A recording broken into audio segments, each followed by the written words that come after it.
Hey, our beloveds.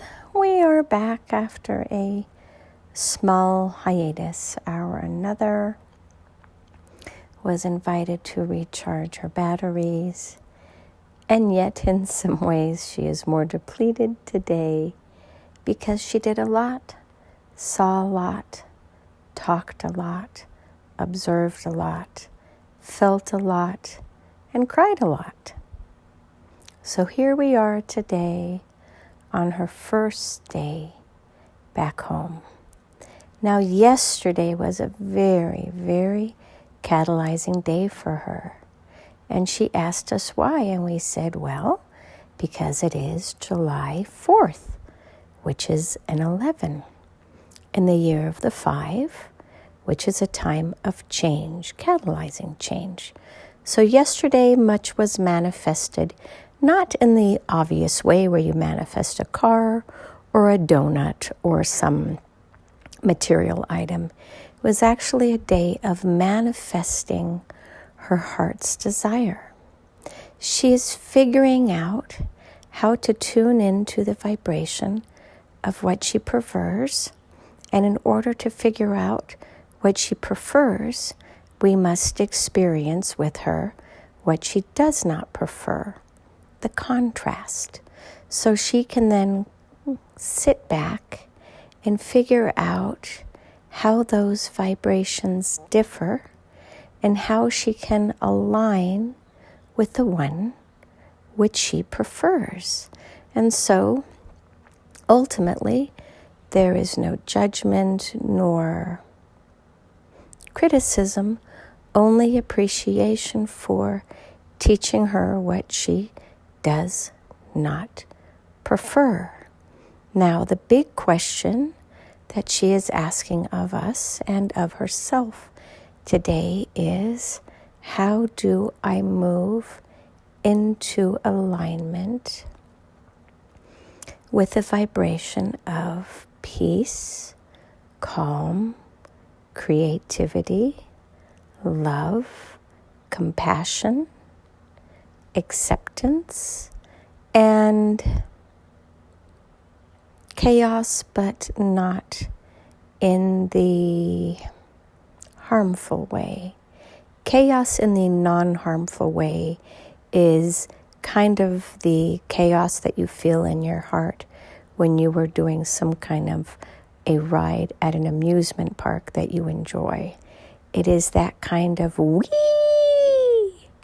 expression that comes from utter chaos, though, within your heart, because it is outside of your control.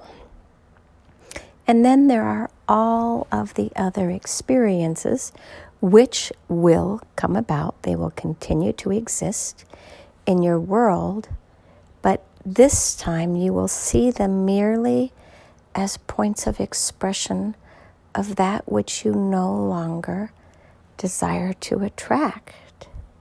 And then you just step back, process, learn, reflect on the underlying nature of it all, and begin your next journey forward.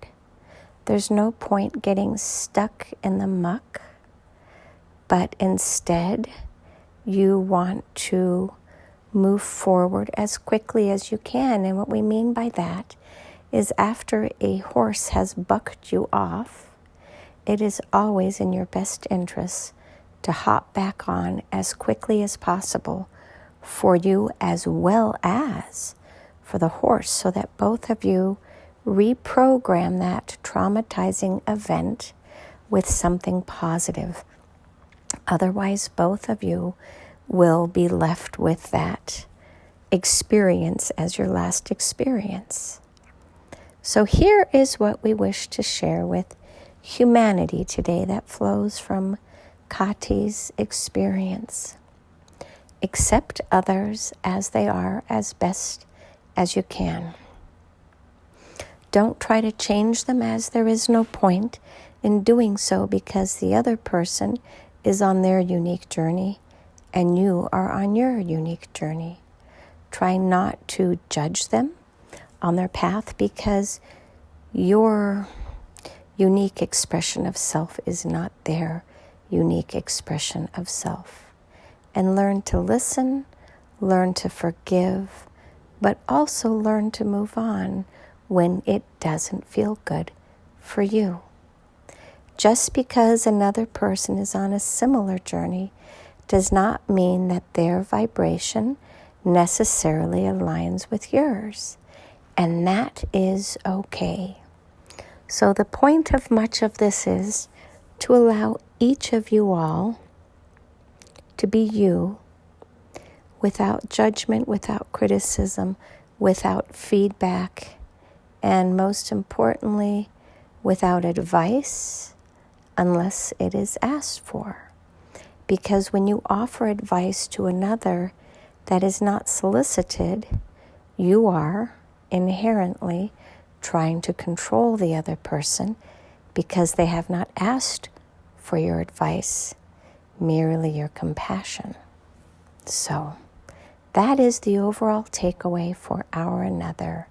And it is multi-pronged as always, but this is the summation for you all so that you can take this information, reflect on it, and hopefully integrate it into your journey as well, so that your lifetime experiences will help you to move forward in your journey instead of creating more resentment or anger or frustration as you experience moments which don't feel good.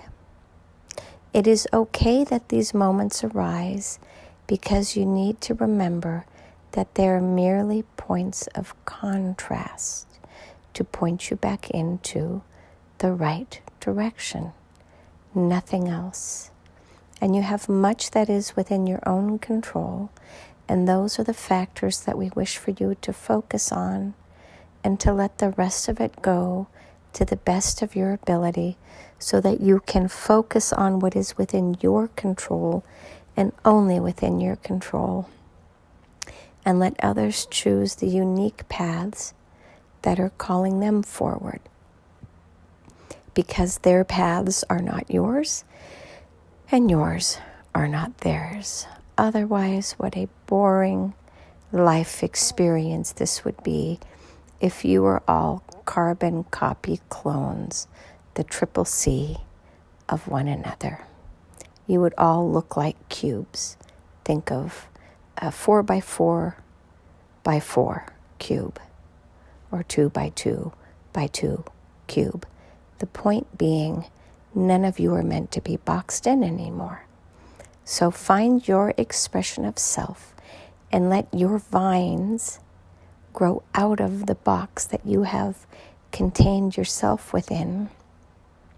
And simply believe that there's a bigger expression outside of yourself awaiting you if you are just willing to pull the lid off and peek outside of the box within which you have contained yourself for most or all of this lifetime. It is a wonderful experience to peek out beyond the horizon of what you have seen so far and to explore what is beyond that fake facade, to find yourself, the true you, without boundaries, without restrictions, without limitations. Your journey is meant to be much more expressive than many of you have permitted yourself, because the religious indoctrination keeps you believing certain expressions of self are not permissible because of what you have been told. But if you go within your heart and explore, how could such limitations be harmful if they teach you more about yourself? It is again that echolocation that we spoke about a number of weeks ago. It pings back so you can hear the expression of you that's out there seeking to be heard. It is a nuanced journey that many of you are not ready for, and we understand that. But many weeks, months, or years down the road, when you all read or hear these words, when you are finally ready, you will understand what we speak of with this echolocation reference. Whereas right now, it simply befuddles many of you, and you are unable to integrate that piece because it is not time for you yet. You will arrive at your destination when you are meant to, but you will also arrive at each point along the destination when you are meant to. And many of you will separate at certain points because some of you are faster learners than others, and others wish to delve in more deeply and get the depth of the lesson instead of the race to the end point. There is no right nor wrong way. It is all merely an expression of self, of exploration as you become you more fully, as the energies of this Aquarian age come in more fully each and every day. Your auras as a whole are beginning to glow and shine more strongly because many more of you are tuning into these energies. And as you shine more brightly, you will also influence the others around you, who will then influence others around you, who will then influence others around you. It is just a simple game of freeze tag in the reverse. You are unfreezing one another from these limitations and restrictions within which you have lived for millennia. It is time, it is time, it is time. And so it is. Namaste.